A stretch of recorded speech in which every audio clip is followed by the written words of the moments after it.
osé commander du bois de chauffage. Attendez-vous à une facture plus salée que l'an passé. La filière subit aussi la hausse des coûts de production. Résultat, le prix du ster a fait un bond. À l'usiné en Isère, reportage d'Aurélie Massé et Didier Lepape. Comme d'habitude ? Ouais, vous me direz. Septembre, le début du rush pour les exploitants forestiers. Avec ce constat depuis l'an dernier, la hausse du coût de l'énergie a converti beaucoup de particuliers au chauffage au bois. Mais mauvaise surprise pour eux cette année, son prix augmente aussi d'environ 20%, compté entre 80 et 110 € le ster. Plus ça va, plus ça augmente. Il faut bien qu'il gagne sa vie aussi. Donc, de toute façon, il faut se chauffer. Vous voulez faire quoi ? Ou on passe à l'électricité, ou on passe au bois. C'est à quelques kilomètres de là, à l'usiné, qu'Alexandre Constantin prépare les commandes.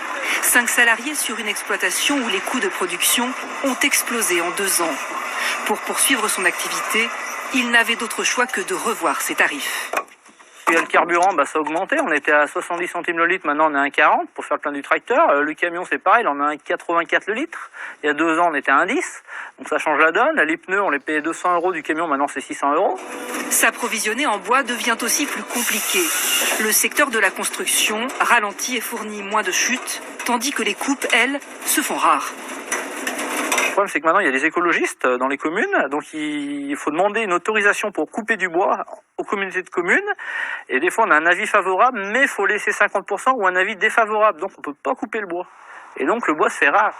Anticipez le plus possible votre commande. C'est le conseil de ce professionnel.